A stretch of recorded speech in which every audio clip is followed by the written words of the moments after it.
Welcome back to ThinkGeek This Week. My name is Bianca. I am the social media monkey here at ThinkGeek, and I am joined again, who has returned triumphantly. Jeff is here, as well as Aaron, back behind the camera. Say hi, guys. Hey, Aaron. Welcome back to the show. Aaron, I can't believe you were out last week doing something completely not important, like going to your sister's wedding. It's trivial. Completely trivial. Welcome back. Thanks for being here. Occasionally we do let people out for good behavior. That's true. Out of the treehouse/jail, apparently, that we all work in. We are also joined this week by Pirate Timmy. In his beautiful gear for the high seas, he was made by a fan, and you could actually make a costume for Timmy, which would be featured on all of our social feeds during San Diego Comic-Con. There is a blog post now that will tell you how to sign up to make a costume for Timmy. In fact, we'll even send you a Timmy so that you know how exactly to sew things. You can find all of that information at www.thinkgeek.com/blog, and we would absolutely love if you guys would make a costume for Timmy, get him geared up in all of the awesome cosplays that debuted this year. Timmy's in his finest regalia. In his finest regalia at all times, of course. Absolutely. Like we all are. Timmy's better dressed than I am most of the time, to be honest. We are wearing the same shirt, so you are implying that he's better dressed. We planned that. Well, not usually. Today is a rare exception. It's in honor of Friday the 16th. Ah, yes, that holiday that I definitely know about. Doesn't everybody know about it? You know, so we've been talking about internally here for quite some time a Wednesday the 13th promotion. Oh. This is something that one of the folks on our buying team has lobbied for quite a while. So this year, it's kind of funny. In true Friday the 13th spirit, Friday the 13th, which is apparently tougher than it ought to be to say, is in October this year. But the preceding month, September, contains a Wednesday the 13th, which is not quite as scary as Friday the 13th. So stay tuned. Maybe we'll do something with Wednesday the 13th this year. Who knows? Always a good excuse for a sale. We have quite a few awesome products for you this week. And in fact, we're going to start out with these totally cool glasses. Deal with it. They do help. You know, they do help you deal with the eclipse and the sun. So we've got some really bright lights in here, and I can't see anything. I can stare straight at them. It's great. So the eclipse, there's a total solar eclipse. You look great in those, by the way. I can't see anything. Absolutely fantastic. So there is a total solar eclipse that's coming to the U.S. In August 21st, 17. Just as is printed here, helpfully, right? Like in case you forget that it's coming when you've got your Eclipse glasses. They come in a pack of 5. They're $9.99 each. If you guys haven't been following information on the Eclipse, this is a pretty cool thing. So basically from sort of South Carolina, moving diagonally through the Northwest up to Oregon State, you'll be in the path of totality. It sort of runs through there. And areas that are outside of the path of totality will get a partial solar eclipse. But in the path of totality, it's a pretty incredible experience if you've never been in an eclipse. So it goes pitch black, night dark, and you can see the stars in the middle of the day. It's crazy cool. It's really kind of unusual. You know, like every day, 365 days a year, we all wake up, we go to bed, and we're so used to this cycle of like light and dark and light and dark. Even when there's like a really dark day because it's cloudy or whatever, it really throws you off your game. I believe it. I've never been lucky enough to see an eclipse, and I won't be heading down to South Carolina to watch it, but here in Virginia, where the ThinkGeek Treehouse is, we are sort of on the fringe of the path of totality, which sounds really like devastating. Ominous, right? Right? But we're right on the edge, so we'll see a partial solar eclipse here, so we sort of get half of the fun. And if you do miss this one, there is another one. I think the next one's coming in 2024. Awesome. So you can check that one out too. So these are glasses so that you can actually stare at the eclipse. You'll be able to see the corona on the outside of it, which is really cool. Don't look at it with your naked eye. Stare directly into the sun, everybody. Well, you can do that with these on. You can, in fact, stare directly at the sun, and you'll look great while you're doing it. So these come in a pack of 5. Like I said, you can stare safely and directly into the sun and watch the eclipse. Makes it a little more interesting than if you can't see it and you just get to see the dark all around you. That's true. Don't look directly into the sun unless you have these glasses. They're $9.99 on our site. Is that correct? That is correct. And For five. You get 5 of them, so you can share with your friends and allow them to stare directly into the sun without any retinal damage. So hey, bonus. 2 thumbs up, no retina damage. We also have this week the Firefly Jewelry collection. That's a ThinkGeek and Rock Love collaboration born from our love and passion for the amazing Firefly series. We actually debuted that on Monday, and in case you missed it, I believe Erin has a quick slideshow to show you all 8 pieces from the collection. So Erin, roll that tape.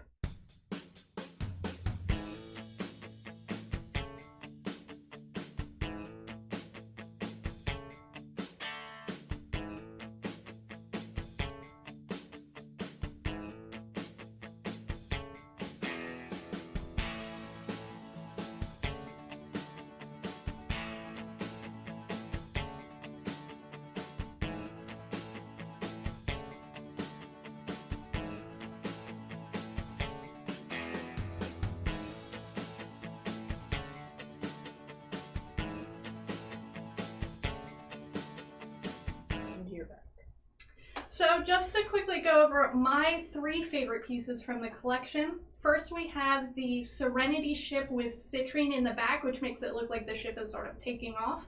It's the most delicate piece in the collection. It's made from artisan sterling silver, so no nickel. In fact, the whole collection is nickel free, so those of you that have nickel allergies, you will not be bothered by any piece in this collection, which is awesome. In fact, the creator, as we spoke about on Monday, she also has a nickel allergy, so she made sure that everything she made would not upset anybody's skin. So the Serenity necklace with citrine is one of my favorite pieces. It's really delicate. It also comes with matching earrings that just really pull together the whole outfit. And if you like something a little chunkier or a little wackier, we have the Best Friend dinosaur necklaces. These 2 dinosaurs, there's a, it's a Ceratosaurus and a Stegosaurus. There we go. These are the 2 dinos that Wash makes fight in the iconic first scene from Firefly, and so you can have one and then you can give one to a loved one, a significant other, a best friend, or some random person on the street if you're somebody super who generous. is sure to suddenly but inevitably betray you. Your enemy, I guess. Hey, I don't know what your relationships are like. You've got to do you. And I really, really love both of these necklaces. They're adorable, and they come in a pack of 2, so when you buy it, you have one to give away or keep for yourself if you don't want to be betrayed. You know, they might fight. They might fight right there. But they'd hang out and look great. They will hang out and look great. And then finally, if you're looking for something that's Mal-inspired, perhaps, Captain Tight Pants, we have the brown coat necklace, which is made from antique bronze, and there's actually 3 charms on the necklace. The first charm has Serenity written in Mandarin. The second charm underneath that has the brown coat logo with the star cut out sort of in the spirit of a Chinese coin. And finally on the bottom is a dog tag with the outline of the Firefly ship and the phrase, "I aim to misbehave," as we all do. They're great looking. It was pretty cool talking to Allison on Monday. We learned a couple other things that I think are pretty interesting and should be interesting to everybody at home watching. They're all handmade. All handmade. So we got to see some really cool behind the scenes footage, and Allison runs a shop out of New York City. They're actually handmade by her and her crew, from casting to like every single step of the way. They're making them themselves by hand, which I thought was really neat. It's really cool. And if you want to see that behind the scenes footage, if you're watching on Facebook, you can just go into our videos tab. If you're watching on YouTube, just click back through our uploaded videos. If you're watching on Twitch, you should go to Facebook or YouTube. But don't do it right now. You gotta hang out here. Do it later. Do it later, and you can see our whole interview with Allison, who is the designer of this beautiful collection, and sort of get a behind-the-scenes look at the entire process of how it was made. We also have We also have some shirts. Have you guys noticed how great Bianca and I look today? We do look so good. So we're wearing these brand new shirts that we just put up on the site. They say, "I won't believe your alpaca lies." Alpaca lies. Anyway, alpacas are pretty cool right now. I mean, alpacas are always pretty cool. Yeah, I don't think they ever go out of style. It's kind of like a spitting llama giraffe sheep, I guess, if I had to describe an alpaca. Would you say there's a camel in there somewhere? Probably. You never know. You can always slip a camel in. With most things. With most things, you just slip a camel right in. Anyway. Erin's giving us a thumbs down. She does not like our camel jokes. I'm very offended. So, apparently, there's a lot of stuff I've been seeing lately with alpacas on it. It's just a funny play on words. Mm-hmm. But you can tell your friends that it's a reference that they don't get, which makes it just that much better. And I mean, look at this guy's face. I mean, he's pretty disapproving. He's great. He's plotting. He is mistrustful. He's expecting your sudden but inevitable betrayal. He's apparently also lit like a classic movie villain, getting these shadows on his face. It's pretty great. Very good. So anyway, these are available in men's and women's cuts in a variety of different sizes. They're $15.99. They're on the site. They're nice and soft, and they're very soft. They're cool. They're very You cool, should have very one. Soft. You'd look great in an alpaca t-shirt. You guys should buy the Besties Firefly necklace and 2 matching shirts, and you're pretty much set forever, really. Yeah. So I was going to wear a different shirt today. We should talk about that one too briefly. We have this really cool new Magic the Gathering t-shirt. It's like a t-shirt hoodie. Actually, so it's long sleeve, but it's not a heavyweight hoodie. It's like a t-shirt weight hoodie. It turns out that it didn't fit me because we had a sample for a different size, so it didn't fit me. But also, in a unfortunate twist of events, it had quite a bit of green on it, and Yes. I don't know if you know this, but this behind us is not real. It's a green screen. That's what Denver looks like. Jeff is actually right now being attacked by this giant storm bird. So there were all sorts of random holes through me, which wasn't a great look for video. It was a little disconcerting. Yes, So the mountain symbol. That would- For those of you that play Magic the Gathering, it is a beautiful hoodie that's covered in all of the land mana symbols. So there's mountain, swamp, plains, island, and whatever one I didn't just say. Oh, man, whenever you try to make a list of things, I can always forget the last one, no matter what it's a list of. Well, everyone knows what I'm talking about. And it's perfect for indoor Magic tournaments because it's lightweight, but it still keeps you warm. Yep, it's cool. You should check it out on our site for sure.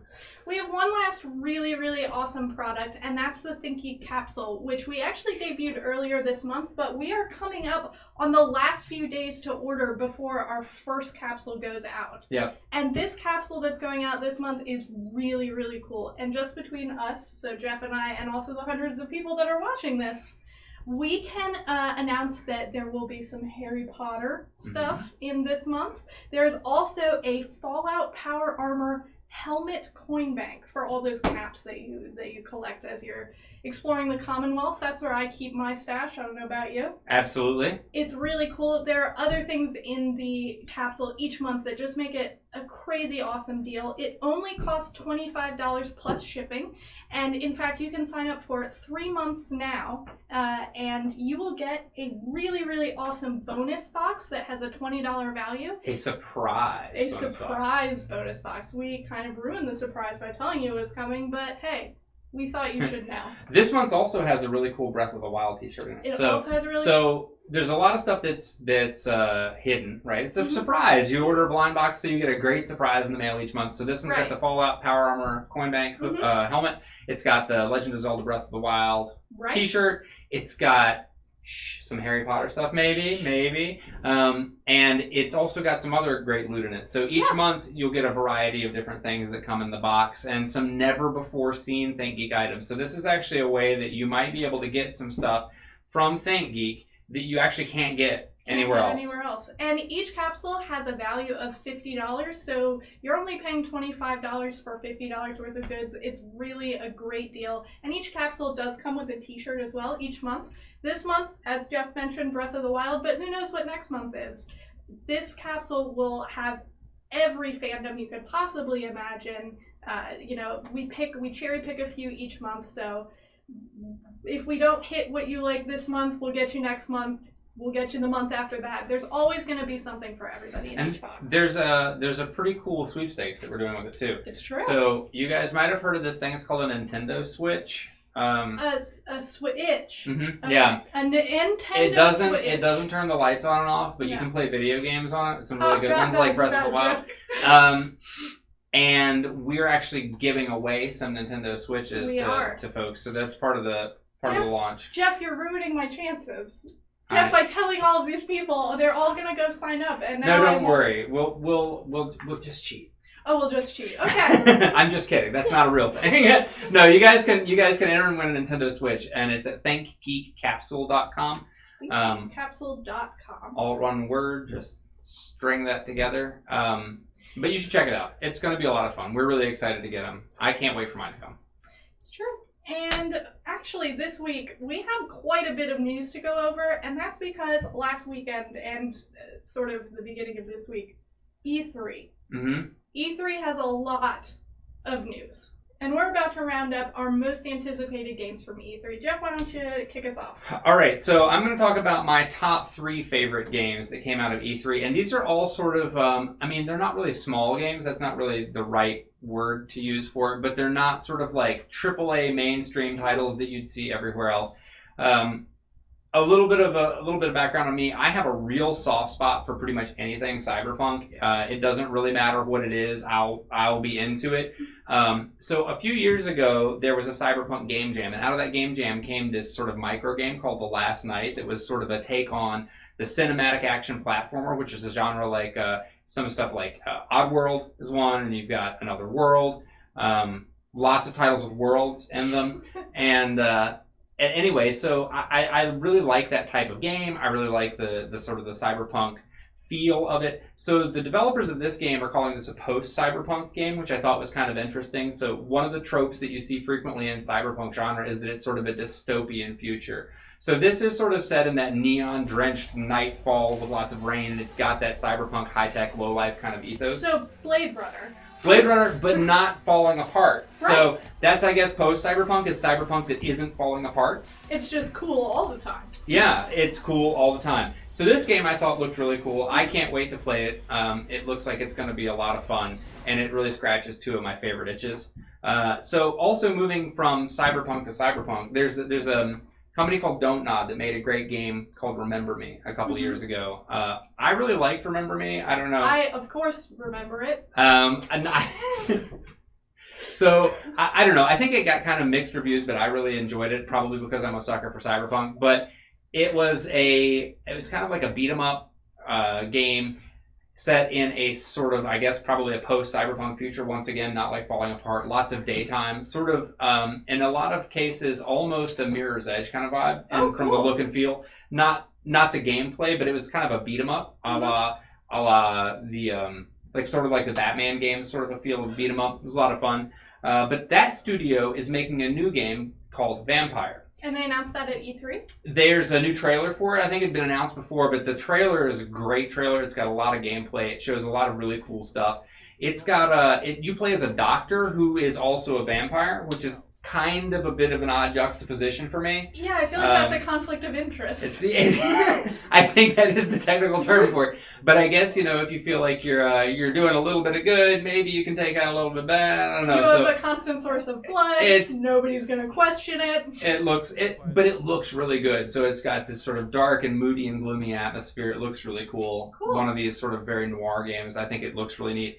And then finally, a game that I've been tracking along with for a few years, which I'm not really okay with the new name for it yet. So originally when this was announced, it was called Cuphead and Mugman and Don't Deal with the Devil.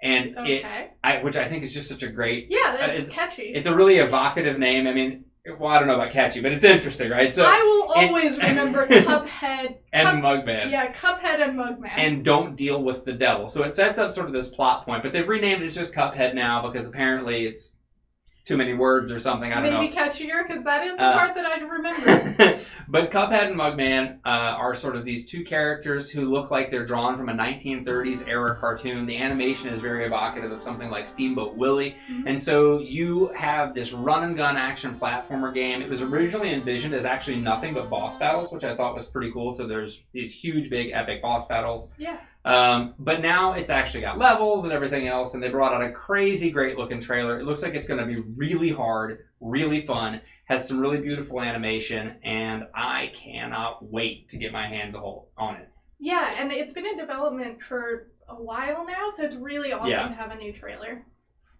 And now, of course, it's on to my favorite games of E3. I have more than 3. I'm sorry, I really tried to narrow it down, but I couldn't. And even then, there are a few that didn't make the list that really should. Sorry, Destiny 2, I'm looking at you. I just didn't include you because I had too many games. I'm sorry.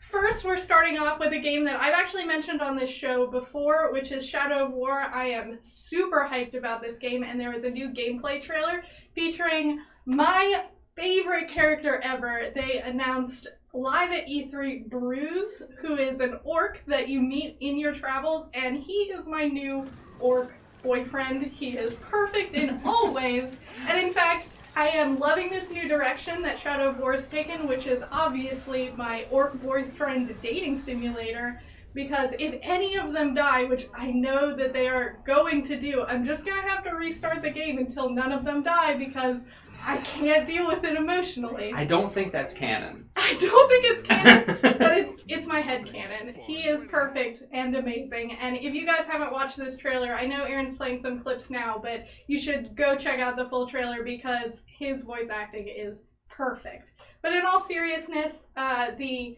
Nemesis and Ally system, they really went in depth in this new trailer. You get to see a lot more behind the scenes of how it works. And they also already announced the first DLC, which is called Blade of Galadriel, where you meet and possibly get to play as a female elf. I believe her name is Eltariel, and she is an assassin. And she actually, in the trailer, kills Talion. And of course, since he is imbued with this spirit elf, Celebrimbor, he comes back to life, and she is on this quest to eradicate the corruption of the Ring of Power from Mordor. So we'll see how that DLC plays out. I'm just really, really excited for this game. With every trailer, it gets better and better. Moving on from my orc boyfriend, we are moving into Anthem, which is a new BioWare IP. It is an open-world action RPG. It has a little bit of a Destiny feel. It's in the future. People are wearing exosuits. They're flying around shooting in this sort of desolate, beautiful, natural world that seems a little bit untouched by humans. I think it's going to end up being really cool. I love that you can play it co-op with your friends, but there's also a single-player storyline. We got to see a little bit of gameplay from the trailer, but not much, so I'm really looking forward to seeing where BioWare goes with this, and I think it's going to be a good one. It looks really cool. If you had an exosuit, what would its main feature be? What would you want your exosuit to be able to do? I really like to fly very fast places. I hate waiting around, so anytime that there's like a movement speed buff in whatever I'm playing, like I think my Diablo character is just entirely movement speed. A sprinter? Is that the class you play, just sprinter? Yeah, she just like goes for it, and of course I leave my whole party behind to like deal with things. So I'm like, oh, I'm all the way across the map. So you're like, deal with it.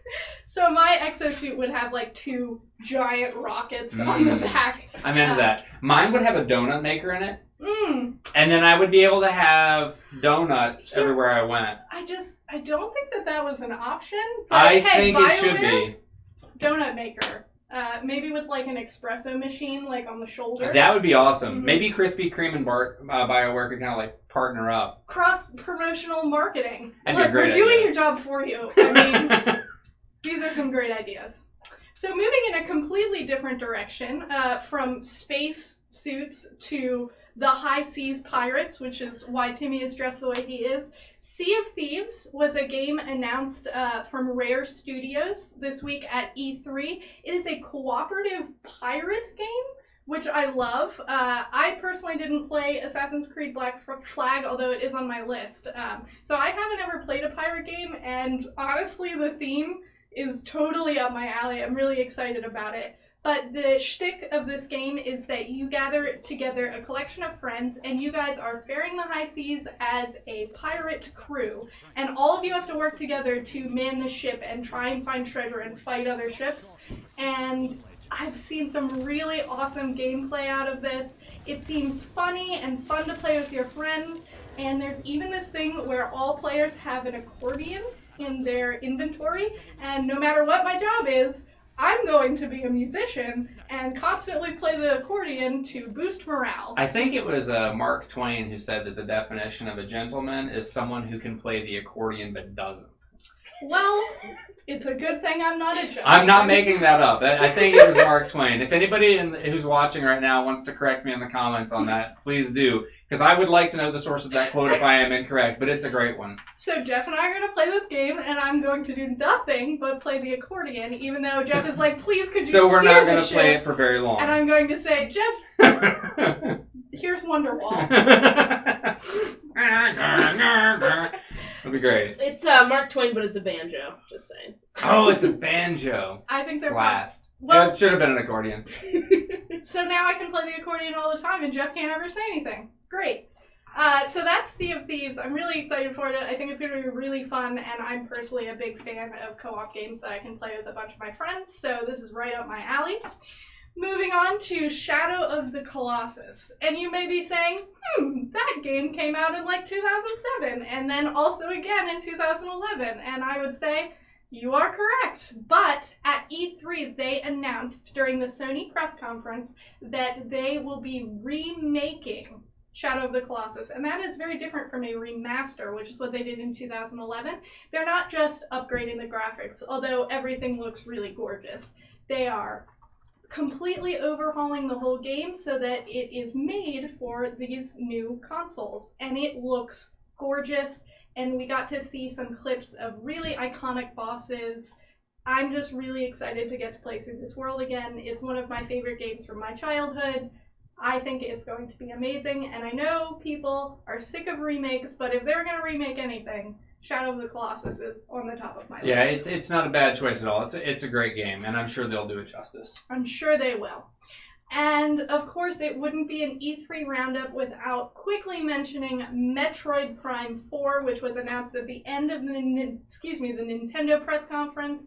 It was sort of a surprise. Even though everyone's been dying for it for years, no one quite knew it was coming. No one has to die anymore. No one has to die anymore, although they have not announced when it's coming out, except for the very cryptic phrase, beyond 2017. We do have some assurance that it's in development, and I'm really, really excited to see where this one goes. So that brings us to the close of our E3 roundup, but other things happened in the world that aren't related to video games. Is that right, Jeff? There's a world outside video games? Not Apparently there world. is. Actually, there's a whole world outside the world even, like outer space, which is pretty cool. So some scientists who were actually searching for Planet X, they discovered that Jupiter has a few more moons. Just a few extra. Jupiter's like a moon hoarder. It's going to show up on an episode of Hoarders one day, and somebody's going to be like, Jupiter, you can't have all these moons. So And how many moons does Jupiter have? So they found 2 and apparently somehow lost 5. I don't know how you lose moons, but apparently Jupiter can manage. So now Jupiter's count of moons, I believe, is at 69 moons, which is a lot of moons. Nice. So there's a name for these moons. It's very catchy. It's S/2016 J1. Yep. And S/2017 J1. Which... Oh, I have already forgotten what they're called. That's what I'm actually going to name my next pet, because it's so memorable. S/2016J, you get over here and eat your food. That's right. That's what Don't I'm going to make a name my mess on the carpet. children. So what would you guys name a moon? If you could name one of Jupiter's moons, certainly they'll find another dozen or so in the next few years. Maybe you could name one. Can you do better? I think I'm going to name mine S/2018. You could do that. J for short. I'm going to call mine Barbara. Beautiful. Barbara, huh, it's weird. That sounds like a very familiar name, perhaps from our D&D campaign. Or from Stranger Things. Or from Stranger Things. Things. Where is Barb? Where is she? Unfortunately, she is... Who knows? On a farm upstate. So what else happened this week? Maybe some trailers? This week, we got a Black Panther trailer, which, I don't know about you, but ever since he appeared in Civil War, I've been really, really excited about where he's going and how he gets his own new movie. In the teaser trailer, we see T'Challa returning to Wakanda to assume the throne after his father was murdered in the events of Civil War. Marvel actually said that an old enemy was going to appear, which is going to put all of Wakanda in peril. So T'Challa, Black Panther, is going to have to save the day, as I'm sure he will.